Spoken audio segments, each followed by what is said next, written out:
ठीक है, एक ही वीडियो में, वो भी आपके पूरे नोट्स के साथ। ठीक है, आपको यहाँ नोट्स भी मिल जाएगा और समझाने की बात नहीं, वो तो हम आपको समझा ही दे रहे हैं। ठीक है, अनुवांशिकता किसे कहेंगे? ठीक है, हेरिडिटी। अब देखिए अनुवांशिकता किसे कहेंगे, यानी अनुवांशिक लक्षणों को, किसको? अनुवांशिक लक्षणों को एक पीढ़ी से दूसरी पीढ़ी में स्थानांतरण करने की प्रक्रिया को अनुवांशिकता कहते हैं। क्या कहेंगे? अनुवांशिक लक्षणों को एक पीढ़ी से दूसरी पीढ़ी में स्थानांतरण करने की प्रक्रिया को अनुवांशिकता कहते हैं। बोलो, इतनी बात क्लियर है? ठीक है, यानी जैसे माँ बाप हैं, ठीक है, उनके लक्षण अब हमारे अंदर आया तो क्या हुआ? एक अनुवांशिक लक्षण हुआ कि नहीं? वही कहा गया है, अनुवांशिक लक्षणों को एक पीढ़ी से दूसरी पीढ़ी में स्थानांतरण करने की प्रक्रिया को अनुवांशिकता कहते हैं। अब फिर बात आई, देखिए यहाँ हम आपको नोट लिख दिए हैं। नोट का मतलब ये है माता पिता के विलक्षण, माता पिता का विलक्षण जो उनके संतानों में पहुंचता है उसे हम क्या बोलेंगे? अनुवांशिक बोलेंगे। क्या बोलेंगे? अनुवांशिक। ठीक, अब फिर आ जाता है विभिन्नताएं। विभिन्नताएं किसे कहेंगे? अब जीवधारियों के बीच, यानी जिसमें जान हो, जो सजीव हो, जीवधारियों के बीच पाए जाने वाले अंतर को क्या बोला जाएगा? विभिन्नता कहेंगे। ठीक है, यानी जैसे माँ बाप हैं, कुछ ना कुछ इसमें विभिन्नताएं आती है, उसी हम क्या बोलेंगे? विभिन्नता। ठीक, अब देखिए अनुवांशिकी किसे कहेंगे? वंशानुगति एवं विभिन्नता के अध्ययन को, वंशानुगति एवं विभिन्नता के अध्ययन को हम क्या कहेंगे? अनुवांशिकी कहेंगे। अब यहाँ पर हमने नोट लिख दिए हैं, विभिन्नता केवल किसमें होगा? लैंगिक जनन में ही संभव होता है। किसमें संभव होगा? सिर्फ लैंगिक जनन में ही संभव होता है, अलैंगिक जनन में संभव नहीं होता। ठीक है, लैंगिक जनन में ही संभव होता है। अब अलैंगिक जनन में क्या होगा? अगर जैसे पेड़ पौधे, पेड़ पौधे से पेड़ पौधे होगा। जैसे अमीबा क्या है? अलैंगिक इसमें जनन होता है। ये अमीबा होगा तो सेम उसी आकार का होगा, लेकिन लैंगिक जनन क्या है? कुछ विभिन्नताएं आ जाती है। 90% लमसम सेम जैसे इंसान है वैसे ही पैदा, बल्कि 10% चेंजिंग आएगा। 10% चेंजिंग अगर आ रहा है, आप सोचिए पहले आज मानव थे, उनके पूंछ थे, धीरे धीरे क्या हो? विलुप्त हो गई कि नहीं? यानी कुछ ना कुछ परिवर्तन आ रहे हैं। वो वही परिवर्तन ही क्या कहलाएगा? वही विभिन्नताएं कहला रही थी। ठीक है, इसीलिए यहाँ हमने लिखा है विभिन्नता केवल लैंगिक जनन में ही संभव होता है। लैंगिक जनन जानते हो, मानव में लैंगिक जनन होता है। अब अनुवांशिकी के जनक कौन है? Gregor John Mendel. ठीक है, मोस्ट इंपॉर्टेंट, ये आपके बोर्ड पेपर में कई बार पूछा है, अनुवांशिकी के जनक कौन है? तो आप क्या बताओ? ग्रेगर जॉन मेंडल है। इनका जब देखिए 22 जुलाई 1822 ईस्वी में सिल्सिया के ग्राम में हुआ था। सिल्सिया नामक ग्राम में हुआ था। कब हुआ था? 22 जुलाई 1822 के सिल्सिया नामक ग्राम में हुआ था। इन्होंने अपना प्रयोग किस पे दिया था? उद्यान मटर पर दिया था। ठीक है, यानी उद्यान मटर का मतलब जो बगीचे में उगाया जाता है। इसका वैज्ञानिक नाम क्या होता है? पाइसम सैटिवम होता है। वैज्ञानिक नाम क्या होगा? Pisum sativum. अब इनके पुस्तक का नाम था एक्सपेरिमेंट इन प्लांट हाइब्रिडाइजेशन है। इनके पुस्तक का नाम एक्सपेरिमेंट इन प्लांट हाइब्रिडाइजेशन है। अब मेंडल के पौधे चुनने का कारण, अब ये बात आती है, ठीक है, बोर्ड पेपर में कई बार पूछ रहा है। ठीक है, ये जान लीजिए कि उम्मीद होता है कि इसमें पूछने के ज्यादा चांसेस बनते हैं। मेंडल के पौधे चुनने का कारण, अब मेंडल ने आखिर बात क्या रीजन था जो मेंडल ने पौधों को चुना? अब देखिए मटर क्या हो गया? एक वर्षीय पौधा था। क्या था जी? मटर एक वर्षीय पौधा होता है, मतलब एक वर्ष में उगाया जा सकता है और इसे बगीचे में आसानी से उगाया जा सकता है। अब तीसरा पॉइंट क्या होगा? मटर के लक्षणों में विपर्यासी रूप से उपस्थित होते हैं। इनके मतलब अलग अलग लक्षण होते हैं। विपर्यासी का मतलब होता है, अब मटर के पुष्प क्या होते हैं? उभयलिंगी होते हैं। मटर के पुष्प क्या होगा? उभयलिंगी होगा। ठीक है, अब मटर के पौधे एक पीढ़ी से दूसरी पीढ़ी में आसानी से स्थानांतरण किया जा सकता है। अब ये देखिए जितने पॉइंट है बहुत ही महत्वपूर्ण है। अब देखिए मेंडल ने 7 लक्षण चुना। मेंडल ने मटर में क्या है? 7 लक्षण चुना। वो लक्षण कौन सा है? अब यहाँ हमने क्रम संख्या लिखा है, क्रम संख्या 1 2 3 4 5 6 7, और यहाँ हमने लक्षण लिखा है। फिर क्या है? प्रभावी, ये अप्रभावी। अब क्रम संख्या 1 में हम अगर लक्षण देख रहे हैं, अगर लंबाई, तो अगर प्रभावी होगा अगर प्रभावी होगा तो क्या होगा, वो लंबा होगा, अगर अप्रभावी होगा तो क्या होगा, बौना होगा। इतनी बातें क्लियर है। ठीक है, पहला देखिए मेंडल ने 7 लक्षण चुना। अगर लक्षण अगर कोई लंबाई है तो प्रभावी क्या होगा, लंबा होगा, अप्रभावी क्या होगा, बौना होगा। और लक्षण 2 में देखिए बीज की आकृति, बीज की अब आकृति को हम देख रहे हैं, मटर के बीज की आकृति मतलब उसका आकार। अगर प्रभावी होगा तो क्या होगा, गोला होगा, प्रभावी होगा तो क्या होगा, गोला। अब झुर्रीदार होगा तो क्या होगा, अप्रभावी हो जाएगा।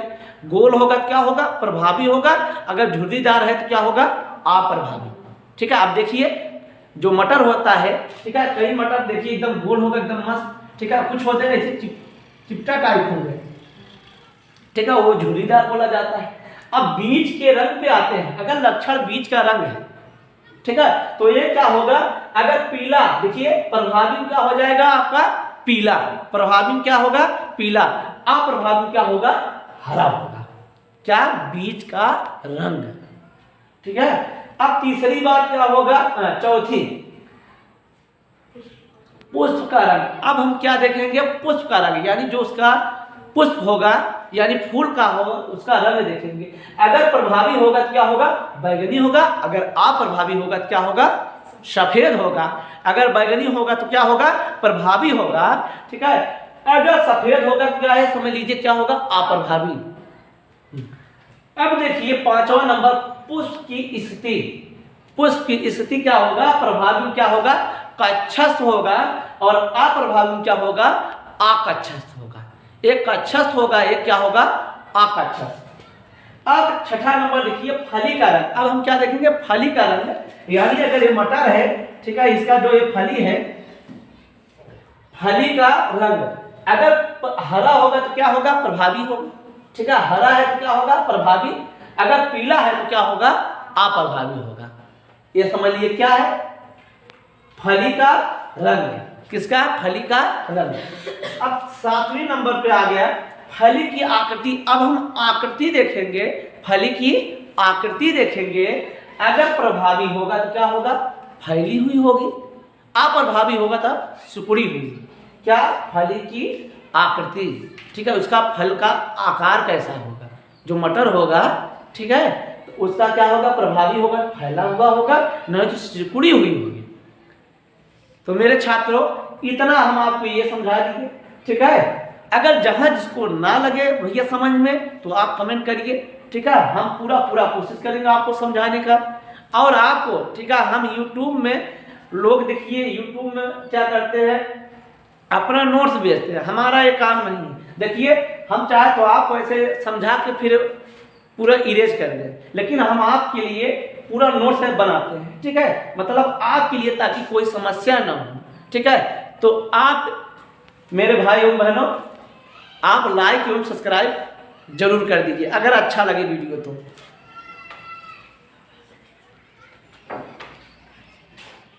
हम यहाँ आपको मेंडल का प्रयोग, देखिए मेंडल का प्रयोग है। ठीक है, अभी हम इसके पहले आपको बता दिए थे। ठीक है, अब यहाँ पर हम आपको बताएंगे मेंडल का प्रयोग। उसमें हम पूरा आपको बताए थे मेंडल ने पौधों को क्यों चुना, वहां तक आपको हम समझाए थे। अब यहाँ पर देखिए मेंडल का प्रयोग। मेरे दोस्तों क्या देखो, मेंडल का प्रयोग, मेंडल ने पहले एक संकर का प्रयोग किया। ठीक है, अब देखिए किसका, एक संकरण। संकर का मतलब होता है, ठीक है, किसी और भाव को किसी और जोड़ देने की क्रिया को संकर कहते हैं। ठीक है भाई, तो मेंडल ने पहले एक संकर का प्रयोग किया, फिर द्विसंकर का प्रयोग किया। अब देखिए एक संकरण किसे कहेंगे, मेंडल द्वि प्रयोग किए थे, एक संकरण का, फिर दूसरा यानी द्वितीय संकरण का। अब यहाँ देखिए एक संकरण किसे कहेंगे, वन क्रॉस हाइब्रिडाइजेशन। पौधों के किसी एक लक्षण, क्या, पौधे के किसी एक लक्षण का संकरण कराया जाता है, किसी एक ही लक्षण लेकर संकरण कराया जाता है, उसे हम क्या बोलेंगे, एक संकरण। किसी एक लक्षण को लेकर अगर संकरण कराया जाता है उसे एक संकरण कहते हैं। और जैसे पौधे की लंबाई के लक्षण, अब देख लीजिए हम पौधे की लंबाई के ले रहे हैं, ना कि और कोई चीज ले रहे हैं। तो यहाँ लंबा है यानी कैपिटल टी। ठीक है, लंबाई हम क्या लिए भैया, कैपिटल टी, यानी लंबा हुआ कि नहीं शुद्ध। अब यहाँ बौना यानी डावरी, ठीक है, यहाँ स्मॉल टी ले, ठीक है। अब देखिए हम सिर्फ एक लक्षण लेके ले रहे हैं लंबाई, ठीक है, ये देखिए लंबा है, ये बौना है। अब देखिए अगर इसको हम ओपन करेंगे, ठीक है, ये कैपिटल टी हो जाएगा, यहाँ पर ये क्या होगा, कैपिटल टी होगा। देखिए इसका अलगाव करेंगे, ये कैपिटल टी होगा, यहाँ पर कैपिटल टी। और इसका जब अलग करेंगे स्मॉल टी होगा, यहाँ पर क्या होगा, स्मॉल टी होगा। अब यहाँ पर देखिए, अब यहाँ पर देखिए क्रॉस करा रहे हैं। अब क्रॉस कराने का जैसे आप मैथ में नहीं पढ़ते हैं, ठीक है, गुणा करने वाला बीजी व्यंजकों का। अब देखिए यहाँ कैपिटल टी है, यहाँ कैपिटल टी कराइए। देखिए कैपिटल टी और स्मॉल टी। देखिए अब जो कैपिटल टी होगा, जो प्रभावी होगा, पहले उतारा जाता है। देखिए इसलिए पहले हम इसे लिखे। अब फिर देखिए इसी का अब इस वाले से कराएंगे कैपिटल टी स्मॉल टी। देखिए इतनी बात हो गई, ये वाला क्रॉस कराना देखिए हम पूछना है। फिर स्मॉल टी वाला, अब ये देखिए फिर कैपिटल टी है, अब इस वाले में स्मॉल टी है, देखिए कैपिटल टी स्मॉल टी। अब फिर देखिए कैपिटल टी और स्मॉल टी। बोलिए इतनी बातें आपके समझ में आई कि नहीं आई? आई, वेरी गुड भैया। ठीक, अब यहाँ पर देखिए अब ये F1 पीढ़ी मिल रहा है कि नहीं, जब पहली बार क्रॉस किया है यानी F1 पीढ़ी मिला। देखिए capital T small T, capital T small T, capital T small T. अब देखिए पुनः, ठीक है, क्रॉस करा रहे हैं। देखिए अब दोनों में सेम, अब देखिए मिला है तो हम इसमें से एक लक्षण ले लिए। देखिए capital T small T, capital T small T. अब जब पुनः इनको अलग किया, कैपिटल टी स्मॉल टी मिला, और यहाँ क्या है, कैपिटल टी स्मॉल टी। अब देखिए यहाँ पर जब क्रॉस कराया सेम उसी प्रकार, देखिए कैपिटल टी स्मॉल टी, देखिए capital T small, capital T मिला। अब यहाँ कैपिटल टी का और इसमें स्मॉल टी कराया, देखिए कैपिटल टी स्मॉल टी मिला। अब देखिए इसका क्रॉस तो दोनों करा दिए, अब इस वाला कैसे कराइए। देखिए अब स्मॉल टी, अब ये मत उतार लीजिए, जो प्रभावी होगा पहले उतार, कैपिटल टी स्मॉल टी। अब फिर देखिए टी है, अब यहाँ पर क्या है, टी है, देखिए स्मॉल टी हो गया कि नहीं। अब देखिए प्रभावी जो लक्षण होगा वो पहले लिखा जाएगा। जैसे भैया दो लोग हैं, ठीक है, तो भैया दो बढ़िया एकदम भयंकर गाली दे रहे हैं, तो जो प्रभावी होगा, जब गुंडाई ज्यादा करेगा वो ज्यादा ना प्रभावी होगा, दूसरे का साथ नहीं हो जाएगा। ऐसे जो प्रभावी होगा वही आपको दिखेगा। अब देखिए कैपिटल टी कैपिटल मिला, यानी क्या होगा, शुद्ध लंबा मिला। देखिए कैपिटल टी, यहाँ पर देखिए capital T small T, capital small T, यानी ये संकर लंबा है। अब फिर यहाँ पर देखिए कि स्मॉल टी यानी एकदम शुद्ध लंबा मिलेगा। देख लिए, मतलब एक संतान से फिर दूसरा संतान, मतलब दादा से दादा हुए, फिर पापा हुए, फिर पापा के बच्चे यानी नाती। तब बोलिए तो वहां देखिए शुद्ध लंबा, फिर संकर लंबा, शुद्ध बहुला, ये संसार मिला नहीं।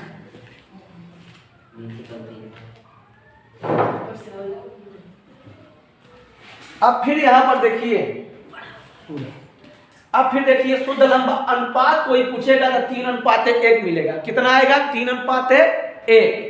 ठीक है, अब यहाँ पर देखिए 3:1 आ रहा है, यानी देखिए यहाँ कैपिटल टी है, कैपिटल टी यानी प्रभावी हुआ कि नहीं, इसलिए अनुपात कितना होगा, 3:1। अशुद्ध बहुला 1 मिल रहा है। यहाँ देखिए प्रभावी वाला हम यहाँ 3 लिखे हैं, प्रभावी 1 है, तो इसलिए 3:1 आ रहा है, टेंशन मत। अब देखिए यहाँ लिखे हैं लक्षण प्ररूप अनुपात या फिनोटाइप। देखिए लक्षण प्ररूप अनुपात या फिनोटाइप। फिनोटाइप जो लक्षण देखकर आप बता दीजिए उसे हम क्या बोलेंगे, फिनोटाइप। जैसे कुछ लोगों को आप देखकर इंसानों पहचान लेते हैं कि अरे इनका लक्षण यही हुए, तो उसे हम क्या बोलते हैं। जैसे कुछ रंग रूप आप देख लेते हो कि भाई फलाने का लड़का ही है, तो आप पहचान जाते हो कि नहीं हाँ उन्हीं का लड़का है। तो ऐसे जो लक्षण देखकर आप बता सकते हो उसे क्या बोला जाएगा, फिनोटाइप। फिनोटाइप का लक्षण क्या होता है, 3:1 होता है। फिनोटाइप का लक्षण क्या होगा, 3:1 होगा। अरे भैया एकदम इजी है। फिनोटाइप देखिए, फिनोटाइप जैसे किसी का होता है ना, लोग पहचान लेते भाई उसका लड़का है, ठीक है। अगर ज्यादा भिन्नता आ जाए कहीं यार इसमें कोई लोचा है, शायद उसका लड़का नहीं है। अब देखिए फिनोटाइप लक्षण क्या था, 3:1। अब देखिए जिन प्रारूप का अनुपात या जीनोटाइप, जिन प्रारूप का अनुपात या जीनोटाइप, जीनोटाइप क्या होगा, देखिए नाम ही लिखा है जीनोटाइप, मतलब जिसके जिन के अनुसार बताया जा सके, ठीक है, यानी उसके अंदर ये डीएनए में होता है, डीएनए के खंडों को हम क्या बोलते हैं, जीन। अब बोलिए, उसे आप देख के बता सकते हो, ना ही बता सकते हो, ठीक है, यह लक्षण दिखाई नहीं देता, इसे जिन के आधार के अनुसार क्या है, अनुपात में बांटा गया है। और जीनोटाइप का अनुपात क्या होगा, 1:2:1 होगा, 1:2:1 होगा। देखिए यहाँ पर टी है तो 1, ठीक है, यहाँ पर इस क्या है, बहुना, देखिए ये लास्ट वाला 1:1, अब यहाँ पर द्वि संकर मिल रहे थे, ठीक है, इसलिए 1:2:1 मिला है। बोलो इतनी बातें समझ में आई कि नहीं, बोलो मेरे बायोलॉजी वाले छात्रों, ठीक है। फिर यहाँ हमने लिखा है द्विसंकर संकरण प्रयोग, क्या लिखा है, द्विसंकर संकरण प्रयोग। अब मेंडल ने भैया एक संकर संकरण का प्रयोग करने के पश्चात द्विसंकर संकरण का प्रयोग किया। अब द्विसंकर संकरण प्रयोग में क्या किया, जब दो लक्षणों को, अभी तो वहां एक लक्षण लेकर संकरण कराया जा रहा था, एक संकर बोला गया। अब जब दो लक्षणों को एक साथ लेकर संकरण कराया जाता है, उसे हम क्या बोलेंगे, दो संकर संकरण क्या कहेंगे। अब देखिए द्विसंकर का प्रयोग इसमें उसमें देखिए लंबा लिए थे, लंबाई के अनुसार कैपिटल टी, स्मॉल टी। अब यहाँ पर क्या बीज का आकार ले रहे हैं, बीज का आकार कैसा होगा, गोल होगा या झुर्रीदार, इसी के विपर्यासी, देखिए हम आपको समझा दे रहे हैं, विपर्यासी, ठीक है, यही मतलब होता है विपरीत लक्षण। तो यहाँ देखिए गोल है, गोल में हम आपको बताए थे प्रभावी होगा, और झुर्रीदार क्या होगा, अप्रभावी, ठीक है, जो लक्षण ले रहे हैं। देखिए अब बीज का कार्य लक्षण है, ठीक है, ये प्रभावी है, ये अप्रभावी। अब फिर देखिए एक लक्षण और ले रहे हैं, बीज का रंग, क्या ले रहे हैं, बीज का रंग, यानी जो बीज होगा वो रंग कैसा होगा, या पीला होगा तो जानते हो प्रभावी होगा, हरा होगा क्या होगा, अप्रभावी होगा। अब इसको हम लेके आपको हम संकरण कराएंगे, यानी क्रॉस कराएंगे, फिर आपको हम समझाते हैं, ठीक है। अब भैया एक बार स्क्रीनशॉट ले लीजिए, ठीक है, और यहाँ पर देखिए आप हम पूरे नोट्स के साथ दे रहे हैं, ठीक है, आप कोई दिक्कत ही नहीं होगा आपके लिए।